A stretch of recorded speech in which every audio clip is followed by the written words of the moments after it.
प्रस्तार भेद। प्रथम 4 गुरु चिन्ह लिखकर उनके प्रथम गुरु के नीचे लघु चिन्ह लिखें। फिर आगे जैसा ऊपर हो उसी प्रकार के गुरु या लघु चिन्ह लिखना चाहिए।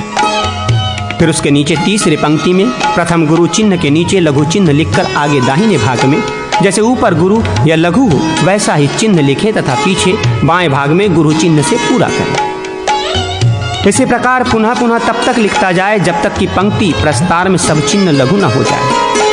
इस प्रकार 4 दिशा होने के कारण 4 अक्षरों में 16 भेद होते हैं। प्रत्येक भेद में चारों चिन्हों को प्रदक्षिणा क्रम से पूर्व आदि दिशा समझकर जहाँ जहाँ लघु चिन्ह पड़े वहाँ वहाँ घर का द्वार और अलिंद द्वार के आगे का भाग चबूतरा बनाना चाहिए। इस प्रकार पूर्वादि दिशाओं में अलिंद के भेदों से 16 प्रकार के घर होते हैं। वास्तु भूमि की पूर्व दिशा में स्नान ग्रह, अग्निकोण में पाक ग्रह रसोई घर, दक्षिण में शयन ग्रह, नैऋत्य कोण में शस्त्रागार, पश्चिम में भोजन ग्रह, वायु कोण में धन धान्यादि रखने का घर, उत्तर में देवताओं का ग्रह और ईशान कोण में जल का ग्रह स्थान बनाना चाहिए तथा आग्नेय कोण से आरंभ करके उक्त 2 घरों के बीच क्रमशः मंथन, दूध दही से घृत निकालने का, घृत रखने का, पैखाने का, विद्याभास का, स्त्री सहवास का, औषध का और श्रृंगार की सामग्री रखने का घर बनाना शुभ कहा गया है। अतः इन सब घरों में उन सब वस्तुओं को रखना चाहिए। आयों के नाम और दिशा।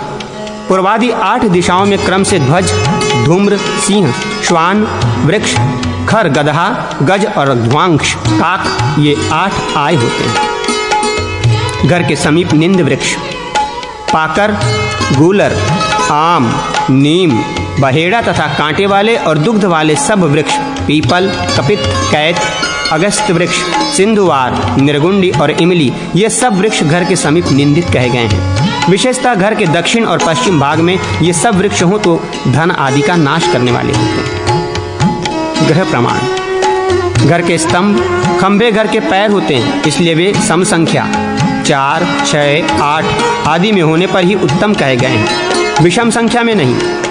घर को न तो अधिक ऊंचा ही करना चाहिए न अधिक नीचा ही, इसलिए अपनी इच्छा निर्वाह के अनुसार भित्ति दीवार की ऊंचाई करनी चाहिए।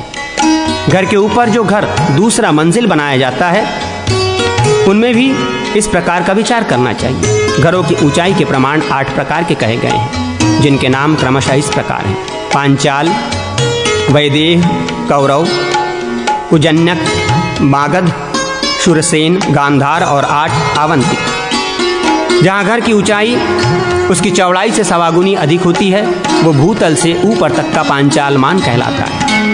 फिर उसी ऊंचाई को उत्तरोत्तर सवागुनी बढ़ाने से वैदेह आदि सब मान होते हैं। इनमें पांचाल मान तो सर्वसाधारण जनों के लिए शुभ है, ब्राह्मणों के लिए आवंतिक मान, क्षत्रियों के लिए गांधार मान तथा वैश्यों के लिए कौजन्य मान है। इस प्रकार ब्राह्मणादि वर्णों के लिए यथोत्तर ग्रहमान समझना चाहिए तथा दूसरे मंजिल और तीसरे मंजिल के मकान में भी पानी का बहाव पहले बताए अनुसार ही बनाना चाहिए। घर में प्रशस्त आय। ध्वज अथवा गज आय में ऊंट और हाथी रखने के लिए घर बनवावें तथा अन्य सब पशुओं के लिए घर भी उसी ध्वज और गज आय में बनाने चाहिए। द्वार, शैया, आसन, छाता और ध्वजा इन सबों के निर्माण के लिए सिंह वृष अथवा ध्वज आय होने चाहिए। अब मैं नूतन ग्रह में प्रवेश के लिए वास्तु पूजा की विधि बताता हूँ। घर के मध्य भाग में तंदुल, चावल एवं पूर्व से पश्चिम की ओर 1-1 हाथ लंबी 10 रेखाएं खींचे। फिर उत्तर से दक्षिण की ओर भी उतनी ही लंबी चौड़ी 10 रेखाएं बनावे। इस प्रकार उसमें बराबर बराबर 81 पद कोष्ठ होते हैं। उनमें आगे बताए जाने वाले 45 देवताओं का यथोक्त स्थान में नामोल्लेख करें। 32 देवता 12 प्रांत के कोष्ठों में और 13 देवता भीतर पूजनीय होते हैं। उन 45 देवताओं के स्थान और नाम का क्रमशः वर्णन करता हूँ। किनारे के 32 कोष्ठों में ईशान कोण से आरंभ करके क्रमशः 32 देवता पूज्य हैं।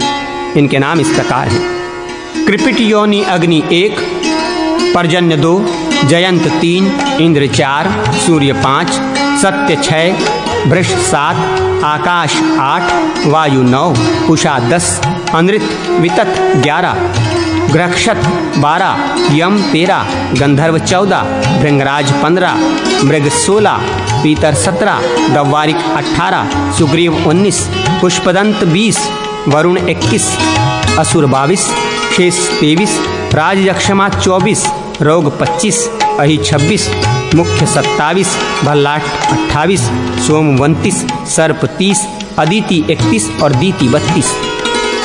ये चारों किनारों के देवता हैं। ईशान, अग्नि, नैऋत्य और वायु कोण के देवों के समीप क्रमशः आप 33, सावित्र 34, जय 35 तथा रुद्र 36 के पद हैं। ब्रह्मा के चारों ओर पूर्व 8 दिशाओं में क्रमशः अर्यमा 37, सविता 38, विवस्वान 39, विदुधाविप 40, मित्र 41, राजयक्षमा 42, पृथ्वीधर 43, आपवत्स 44 और मध्य के 9 पदों में 45 ब्रह्मा जी को स्थापित करना चाहिए। इस प्रकार सब पदों में ये 45 देवता पूजनीय होते हैं। जैसे ईशान कोण में आपवस, पर्जन्य, अग्नि और दिति ये 5 देव एक पद होते हैं, उसी प्रकार अन्य कोणों के 5 देवता भी एक पद के भागी हैं। अन्य जो बाह्य पंक्ति के जयंत, इंद्र आदि 20 देवता हैं, वे सब द्विपद 2 पदों के भागी हैं। तथा ब्रह्मा से पूर्व, दक्षिण, पश्चिम और उत्तर दिशा में जो अर्यमा, विवस्वान, मित्र और पृथ्वीधर ये 4 देवता हैं, वे त्रिपद 3 पदों के भागी हैं। अतः वास्तु विधि के ज्ञाता विद्वान पुरुष को चाहिए कि ब्रह्मा जी सहित इन एक पद, द्विपद तथा त्रिपद देवताओं का वास्तु मंत्रों द्वारा दुर्वा, दही, अक्षत, फूल, चंदन, धूप, दीप और नैवेद्यादि से विधिवत पूजन करें, अथवा ब्रह्म मंत्र से आह्वानादि षोडश या 5 उपचारों द्वारा इन्हें 2 श्वेत वस्त्र समर्पित करें। नैवेद्य में 3 प्रकार के भक्ष, भोज्य, लेह, अन्न, मांगलिक गीत और वाद्य के साथ अर्पण करें। अंत में तांबुल, पान, सुपारी अर्पण करके वास्तु पुरुष की इस प्रकार प्रार्थना करें। भूमि शैया पर शयन करने वाले वास्तु पुरुष, आपको मेरा नमस्कार है। प्रभु, आप मेरे घर को धन धान्य आदि से संपन्न कीजिए। इस प्रकार प्रार्थना करके देवता के समक्ष पूजा करने कराने वाले पुरोहित को यथाशक्ति दक्षिणा देकर अपनी शक्ति के अनुसार ब्राह्मणों को भोजन कराकर उन्हें भी दक्षिणा दें। जो मनुष्य सावधान होकर गृहारंभ या गृह प्रवेश के समय इस विधि से वास्तु पूजा करता है, वो आरोग्य, पुत्र, धन और धान्य प्राप्त करके सुखी होता है। जो मनुष्य वास्तु पूजा न करके नए घर में प्रवेश करता है, वो नाना प्रकार के रोग, क्लेश और संकट प्राप्त करता है। जिसमें किमाड़े न लगी हो, जिसके ऊपर से छत आदि के द्वारा छाया न गया हो, जिसके लिए पूर्वोक्त रूप से वास्तु पूजन करके देवताओं को बलि, नैवेद्य और ब्राह्मण आदि को भोजन न दिया हो, ऐसे नूतन ग्रह में कभी प्रवेश न करें, क्योंकि वो विपत्तियों की खान स्थान होता है। यात्रा प्रकरण। अब मैं जिस प्रकार से यात्रा करने पर वो राजा तथा अन्य जनों के लिए अभिष्ट फल की सिद्धि कराने वाली होती है, उस विधि का वर्णन करता हूँ। जिनके जन्म समय का ठीक ठीक ज्ञान है, उन राजाओं तथा अन्य जनों को उस विधि से यात्रा करने पर उत्तम फल की प्राप्ति होती है। जिन मनुष्यों का जन्म समय अज्ञात है, उनको तो गुणाक्षर न्याय से भी कभी फल की प्राप्ति हो जाती है, तथापि उनको भी प्रश्न लग्न से तथा निमित्त और शकुन आदि द्वारा शुभाशुभ देखकर यात्रा करने से अभिष्ट फल का लाभ होता है। यात्रा में निषिद्ध तिथियाँ षष्ठी, अष्टमी, द्वादशी, चतुर्थी, नवमी, चतुर्दशी, अमावस्या, पूर्णिमा और शुक्ल पक्ष की प्रतिपदा, इन तिथियों में यात्रा करने से दरिद्रता तथा अनिष्ट की प्राप्ति होती है। विहित नक्षत्र अनुराधा, पुनर्वसु, मृगशिरा, हस्त, रेवती, अश्विनी, श्रवण, पुष्य और धनिष्ठा, इन नक्षत्रों में यदि अपने जन्म नक्षत्र से 7वीं, 5वीं और 3री तारा ना हो तो यात्रा अभिष्ट फल को देने वाली होती है।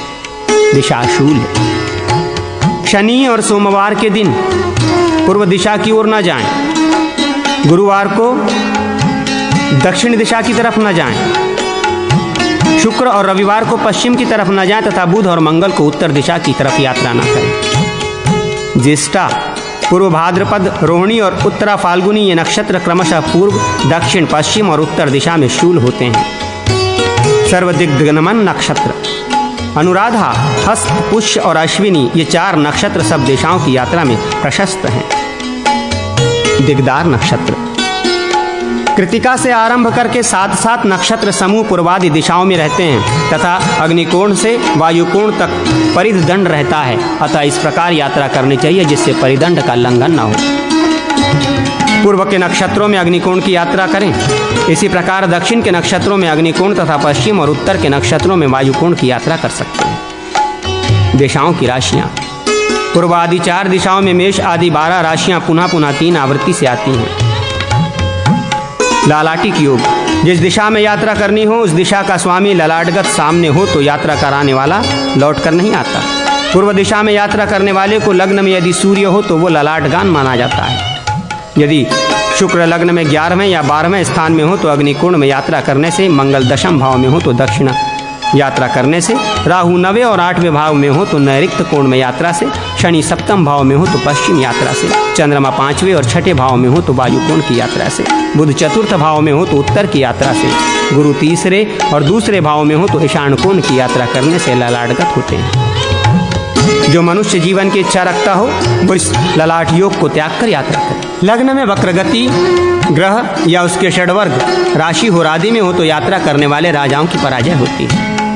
जब जिस अयन में सूर्य और चंद्रमा दोनों हों उस समय उस दिशा की यात्रा शुभ फल देने वाली होती है। यदि दोनों भिन्न अयन में हों तो जिस अयन में सूर्य हो उस दिन में तथा जिस अयन में चंद्रमा हो उधर रात्रि में यात्रा शुभ होती है, अन्यथा यात्रा करने से यात्री की पराजय होती है। शुक्र दोष, शुक्र अस्त हो तो यात्रा करने से हानि होती है। यदि वो सम्मुख हो तो यात्रा करने से पराजय होती है। सम्मुख शुक्र के दोष को कोई भी ग्रह नहीं हटा सकता, किंतु वशिष्ठ, कश्यप, अत्रि, भरद्वाज और गौतम इन 5 गोत्र वालों सम्मुख शुक्र का दोष नहीं होता है। यदि 1 ग्राम के भीतर ही यात्रा करनी हो या विवाह में जाना हो या दुर्भिक्ष होने पर अथवा राजाओं में युद्ध होने पर तथा राजा या ब्राह्मणों का कोप होने पर कहीं जाना पड़े तो इन अवस्थाओं में सम्मुख शुक्र का दोष नहीं होता है। शुक्र यदि नीच राशि में या शत्रु राशि में अथवा वक्र गति या पराजित हो तो यात्रा करने वालों की पराजय होती है। यदि शुक्र अपनी उच्च राशि मीन में हो तो यात्रा में विजय होती है। अपने जन्म लग्न या जन्म राशि से अष्टम राशि या लग्न में तथा शत्रु की राशि से छठी राशि में या लग्न में अथवा इन सबों के स्वामी जिस राशि में हो उस लग्न या राशि में यात्रा करने वाले की मृत्यु होती है। परंतु यदि जन्म लग्न राशिपति और अष्टम राशिपति में परस्पर मैत्री हो तो उक्त अष्टम राशि जन्य दोष स्वयं नष्ट हो जाता है। द्विस्वभाव लग्न यदि पाप ग्रह से युक्त या दृष्ट हो तो यात्रा में पराजय होती है तथा स्थिर राशि पाप ग्रह से युक्त न हो तो वो यात्रा लग्न में अशुभ है। यदि स्थिर राशि लग्न में शुभ ग्रह का योग या दृष्टि हो तो शुभ फल होता है। धनिष्ठा नक्षत्र के उत्तरार्ध से आरंभ करके रेवती पर्यंत 5 नक्षत्रों में ग्रहार्थ तृण काष्ठों का संग्रह, दक्षिण की यात्रा, शैया, तकिया, पलंग आदि का बनाना, घर को छवाना आदि कार्य नहीं करने चाहिए। यदि यात्रा लग्न में जन्म लग्न, जन्म राशि या इन दोनों के स्वामी हो अथवा जन्म लग्न या जन्म राशि से 3, 6, 11, 10वीं राशि हो तो शत्रुओं का नाश होता है। यदि शीर्षोदय मिथुन, सिंह, कन्या, तुला, कुंभ तथा दिग्द्वार यात्रा की दिशा की राशि लग्न में हो अथवा किसी भी लग्न में शुभ ग्रह के वर्ग राशि हो आदि हो तो यात्रा करने वाले राजा के शत्रुओं का नाश होता है। शत्रु के जन्म लग्न या जन्म राशि से अष्टम राशि या उन दोनों के स्वामी जिस राशि में हो वो राशि यात्रा लग्न में हो तो शत्रु का नाश होता है। मीन लग्न में या लग्नगत मीन के नवमांश में यात्रा करने से मार्ग रास्ता टेढ़ा हो जाता है, अर्थात बहुत घूमना पड़ता है तथा कुंभ लग्न और लंगगत कुंभ का नवमांश भी यात्रा में अत्यंत निंदित है। जलचर राशि कर्क, मीन या जलचर राशि का नवमांश लग्न में हो तो नौका द्वारा नदी, नद आदि मार्ग से यात्रा शुभ होती है। लग्न भावों की संख्या: मूर्ति तन, 2 कोश धन, 3 धनवी, पराक्रम भ्राता, 4 वाहन सवारी माता, 5 मंत्र विद्या संतान, 6 शत्रु रोग मामा, 7 मार्ग यात्रा पति पत्नी, 8 आयु मृत्यु, 9 मन अंतःकरण भाग्य, 10 व्यापार व्यवसाय पिता, 11 प्राप्ति लाभ, 12 अप्राप्ति व्यय।